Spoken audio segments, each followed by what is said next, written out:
I will read from the book Magic Words. Here I am.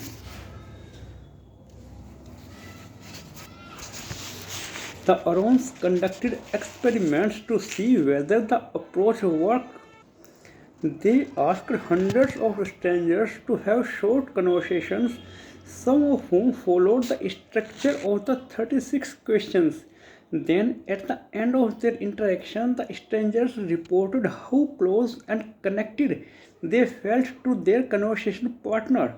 Just a single 45-minute interaction between two people who had previously been strangers. Nowhere near the weeks and months it usually takes to form social bonds. And yet, this interaction, built solely on questions, had a huge impact. Compared to partners who just engaged in small talk, those who went through the intervention felt closer and more connected relative to their other relationships, including with friends, family members, and everyone else. They reported feeling like their partner, a person they had only just met, fell somewhere in the middle in terms of closeness. Further, the approach worked equally well regardless of whether people were similar or different at the outset. Even between partners with different values and preferences or different political leanings, the question helped make them feel closer and more connected. Since then, this so-called fast friends techniques has helped create emotional bonds between thousands of strangers. Art uses them regularly in his lectures and freshman classes to help people connect. People have applied them to help facilitate cross-race friendships and reduce prejudice.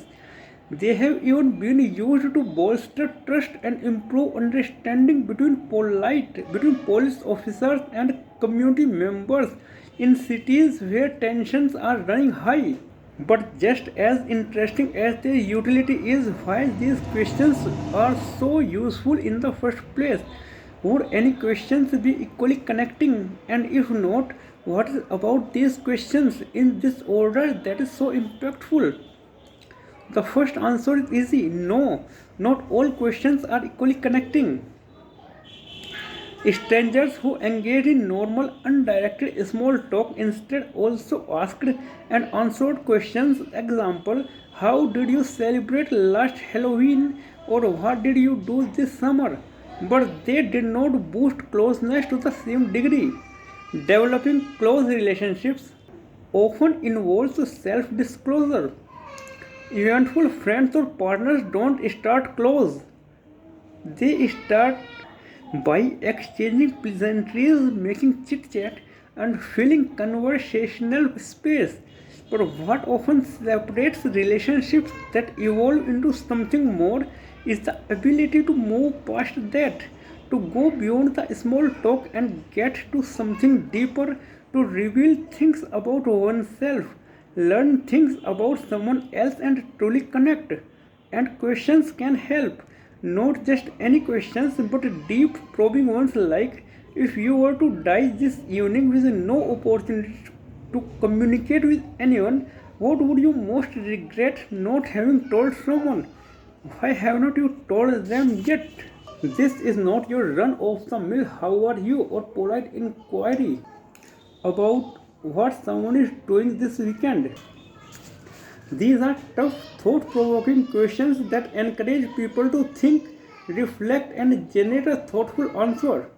Questions like these encourage people to open up rather than musing about the weather or some other superficial topic.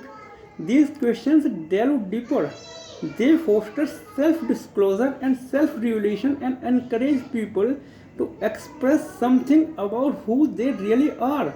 One intuitive solution then would be to skip the small talk, forget the chit chat, and jump to these deep probing questions right away. But here's the problem: imagine that a stranger you just met 2 minutes ago asked you what you would most regret not having told someone if you died. How would you respond? Would you happily answer the question, honestly revealing things about yourself even though you just met them? Probably not. In fact, we had probably find an excuse to get out of the conversation, or if we did answer, we would give a pretty surface response because we would not feel comfortable enough yet to actually be honest.